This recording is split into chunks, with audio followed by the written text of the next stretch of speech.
जय श्री कृष्णा। राधे राधे आप सभी कृष्ण भक्तों को। आज मैं आपको बताऊंगी लड्डू गोपाल जी को किन चीज़ों का भोग नहीं लगता।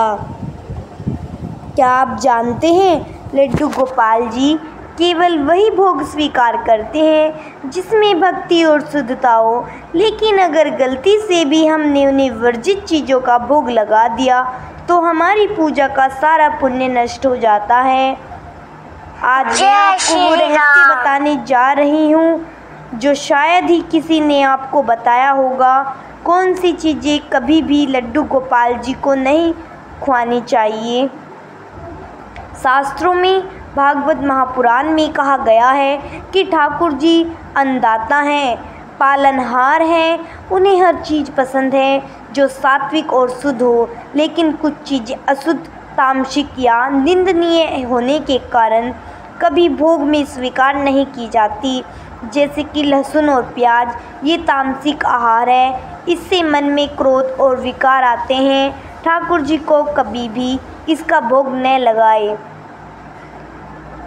खट्टे फल, नींबू, संतरा, इमली आदि, इन्हें भी भोग में वर्जित माना जाता है। फूली हुई दाल, उड़द की दाल जैसे छोले आदि, ये भारी और तामसिक मानी जाती है। बासी भोजन जो एक बार पका हो और रात भर रखा हो, उसे ठाकुर जी स्वीकार नहीं करते। तुलसी दल रहित भोग, कोई भी भोग अगर तुलसी पत्ती के बिना चढ़ाया जाए तो अधूरा माना जाता है। मैं आपको आज एक कथा बताऊंगी। एक बार वृंदावन में एक भक्त ने अज्ञानवश प्याज वाला भोजन ठाकुर जी को भोग में रख दिया। रात को सपने में ठाकुर जी प्रकट होकर बोले, प्यारे भक्त, मैं तुम्हारे प्रेम से प्रसन्न हूँ, लेकिन जो अन्न तुमने मुझे दिया वह मेरे लिए स्वीकार्य नहीं है। अगली बार ध्यान रखना कि मुझे केवल सात्विक और शुद्ध भोजन ही प्रिय है।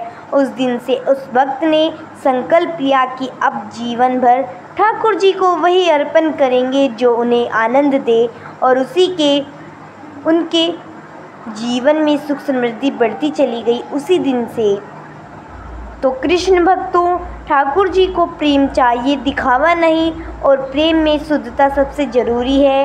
याद रखिए, गलती से भी इन वर्जित चीज़ों का भोग लड्डू गोपाल जी को न लगाए। अगर आप सच्चे मन से सात्विक भोग लगाएंगे और उसमें तुलसी का एक पत्ता अर्पित कर देंगे तो लड्डू गोपाल जी स्वयं आपके घर आकर प्रसाद स्वीकार करेंगे। तो आप उन्हें सात्विक भोजन का ही भोग लगाइएगा। जय श्री कृष्णा। राधे राधे।